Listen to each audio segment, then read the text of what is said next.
Ulasan seterusnya pada pagi ini adalah tentang PRU yang mengejutkan kita semua. Ini fakta yang paling mengejutkan kita dan aku pikir perlu diketahui oleh semua rakyat Malaysia, khususnya mereka yang nak sangat PRU diadakan pada tahun ini juga. Aku pun tak tahulah kenapa mereka nak sangat PRU pada tahun ini juga. Walhal bagi mereka yang belum tahu, sekiranya PRU dibuat juga pada musim banjir ini, dan ada orang kata, macam mana kau tahu banjir berlaku atau tidak? Aku pun nak tahu, bagi tahu dia juga. Macam mana? Aku pun tanya juga, macam mana kamu pasti tidak akan banjir? Jadi, dalam melakukan PRU, bukannya setelah banjir baru ada inisiatif untuk menanganinya. Pasti sebelum PRU dibuat, kalau waktu itu dijangkakan banjir, terutama bulan November dan Disember, pasti budgetnya sudah merangkumi termasuk persediaan kalau tiba-tiba banjir pada waktu PRU. Jadi itulah yang menyebabkan pertambahan kos, kerugian besar. PRU musim banjir, musim hujan, apa yang berlaku? Pembayar cukai kena tambah lagi RM 1 bilion. 1 bilion ditambah dalam kos PRU jika dibuat pada musim hujan dan banjir. Pertamanya 1 bilion, bukannya 1 ringgit, bukannya 1 juta, tetapi 1 bilion. Pembayar cukai mungkin perlu membayar sehingga 1 bilion wang tambahan jika PRU 15 diadakan pada November atau ketika monsun timur laut, musim tengkujuh dan banjir yang kerap berlaku ketika hujung tahun. Bekas pengerusi SPR Tan Sri Abdul Aziz Muhammad Yusof, beliau berkata, cuaca buruk adalah faktor yang banyak mempengaruhi saranan SPR mengenai masa terbaik dan terburuk untuk mengadakan PRU setiap 5 tahun sekali. Apabila hendak menentukan tarikh PRU, SPR hanya boleh bertindak sebagai entiti penasihat. Kami akan mempertimbangkan faktor seperti ramalan cuaca dan sama ada terdapat sebarang perayaan pada tarikh tersebut. Tetapi kerajaan akan memutuskan sama ada tarikh itu boleh dilaksanakan atau tidak. Saya fikir jika PRU diadakan pada bulan November, tambahan RM 1 bilion lagi akan dibelanjakan. Katanya menurut Melemel. Ini bermakna bahawa pembelanjaan tambahan saja untuk PRU adalah sekitar 2 kali ganda daripada kos mengendalikan PRU 2018 secara keseluruhannya. Abdul Aziz berkata, sebahagian besar daripada tambahan RM 1 bilion ini akan dibelanjakan untuk logistik, khususnya bagi mengangkat pengundi ke pusat pembuangan undi masing-masing di kawasan yang dinaiki air. Ramalan berkenaan akan menjadikan kos mengadakan PRU 15 melebihi kos untuk mengadakan PRU pada penghujung 2020 atau semasa kemuncak pandemik COVID-19 menurut laporan itu. Sebelum ini Datuk Seri Taqiyuddin Hasan ketika menjadi Menteri di Jabatan Perdana Menteri, Parlimen dan Undang-Undang memberitahu Parlimen bahawa langkah tambahan dan berjaga-jaga Perintah Kawalan Pergerakan PKP bermakna ia akan menelan belanja 1.2 bilion bagi Malaysia untuk mengadakan PRU. Semalam SPR dipetik berkata, pilihan raya umum ke-15 boleh membebankan pembayar cukai sehingga RM 1.1 bilion dalam apa yang boleh menjadi pilihan raya negara paling mahal setakat ini. SPR membelanjakan RM 400,000 pada PRU 13 dan RM 500,000 juga juta RM500 juta untuk PRU 14. Penambahan kira-kira 5 juta pengundi baru ke dalam daftar pemilih akan menjadi pemacu utama lonjakan kos yang mengadakan perbelanjaan untuk PRU sebelumnya, dan apabila peratusan keluar mengundi berada pada rekod tertinggi, kata pengurus SPR Tan Sri Abdul Ghani Saleh. Abdul Aziz menjelaskan hipotesis PRU 15 ketika musim banjir akan menjadi lebih kompleks kerana Suruhanjaya itu perlu menyelaras dan berhubung dengan entiti tambahan seperti NADMA bagi mendapatkan bantuan. Keadaan sebegitu akan menimbulkan rasa tidak minat pundi kerana mereka akan mengutamakan kehidupan mereka daripada beberapa acara politik. Jadi, jika PRU akan diadakan pada November, orang ramai akan menyalahkan SPR atas keputusan itu, katanya. Sebelum ini, UMNO terus menggasak naib presidennya yang juga Perdana Menteri Datuk Seri Ismail Sabri Yaakob supaya mengadakan PRU 15 dengan segera tahun ini, dengan spekulasi bahawa ini mungkin diadakan pada November kerana bajet 2023 masih belum dibentangkan.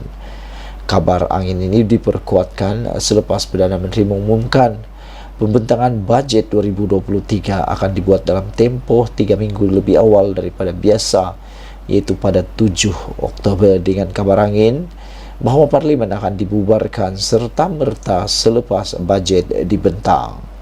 Majoriti dalam kalangan ahli Parlimen termasuk pembangkang dan kerajaan menolak mengadakan PRU 15 ini dengan menjadikan musim tengkujuh dan banjir sebagai alasan utama.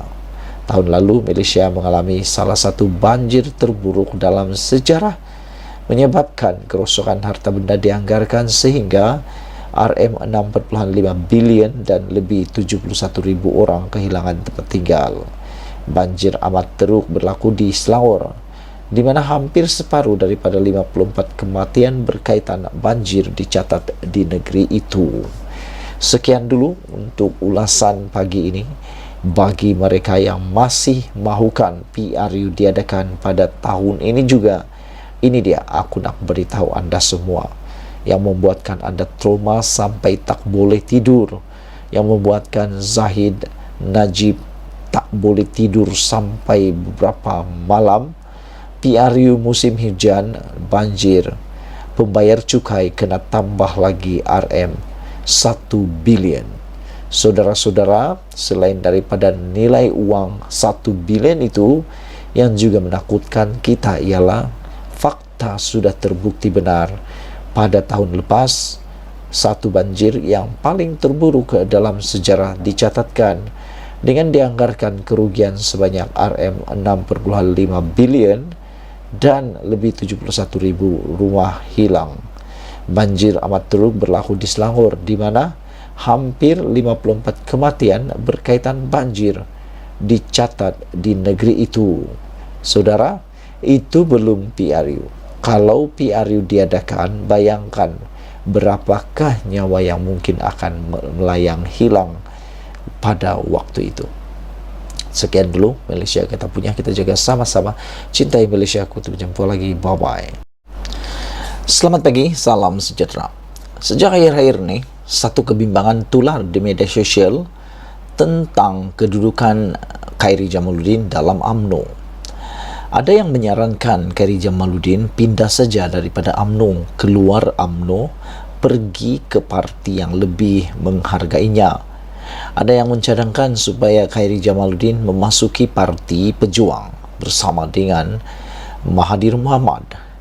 Ada juga yang mencadangkan Khairy Jamaluddin memasuki Parti Muda bersama dengan Syed Saddiq Syed Abdul Rahman, dan juga disarankan supaya Khairy Jamaluddin bersama dengan Syed Saddiq Syed Abdul Rahman bersama dengan Nurul Izzah Anwar bergabung bersama di dalam Parti Muda. Mereka menulis lebih baik Khairy pindah saja Parti UMNO kerana sejak akhir-akhir ini, kata mereka, kelihatan seperti Khairy Jamaluddin dibuang ke sana sini dan tidak dihargai. Padahal pada pendapat saya, Khairy Jamaluddin merupakan aset bagi UMNO pada masa yang akan datang. Hari ini memang diakui oleh Khairy Jamaluddin bahawa beliau bimbang. Tiada lagi kawasan untuk beliau bertanding. Khairy secara peribadi mengakui beliau bimbang tentang masa depannya dalam arena politik apabila kawasan yang ditandingnya sebelum ini pada PRU 14 bakal ditandingi oleh naib Presiden UMNO, timbalan Presiden UMNO, iaitu Tok Mat. manakala Khairi pula tidak mempunyai kawasan lagi untuk beliau bertanding. Saudara yang dihormati sekalian, selepas mengesahkan tidak akan bertanding di Parlimen Rembau pada PRU 15 akan datang, untuk memberi laluan kepada Timbalan Pengurusi Barisan Nasional Datuk Seri Muhammad Hassan, Khairi Jamaluddin mengakui beliau bimbang tentang masa depan dan kerja politiknya.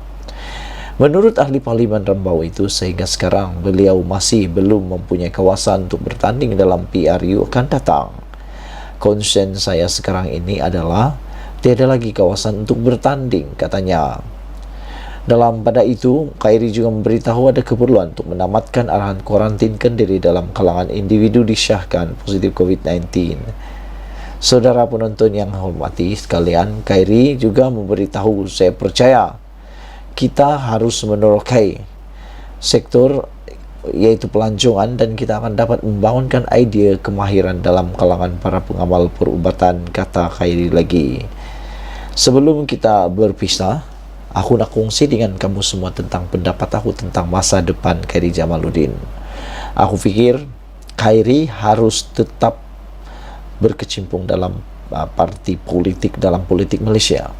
Kerana aku fikir masa depan Malaysia banyak bergantung pada kekuatan seperti anak muda seperti Khairi Jamaluddin. Berilah peluang kepada anak-anak muda seperti beliau ini untuk terus bertahan dalam politik. Dan kita memerlukan kepimpinan yang seperti Khairi Jamaluddin. Aku fikir Khairi Jamaluddin jauh lebih berkualiti daripada ramai pemimpin-pemimpin yang senior ataupun yang dah tua sekarang ni. Lebih baik diberikan peluang kepada Khairi Jamaluddin untuk menyiapkan dirinya menjadi Perdana Menteri pada masa akan datang. Jadi kalau orang kata Khairi Jamaluddin patut melompat parti jika beliau tidak mempunyai kawasan untuk ditandingi, aku setuju. Daripada membazir tenaga Khairi Jamaluddin, lebih baik beliau mendapatkan tempat bertanding di tempat yang lain. Sekian dulu untuk kali ini. Jangan lupa tinggalkan komen Anda. Ikuti terus ulasan selepas ini.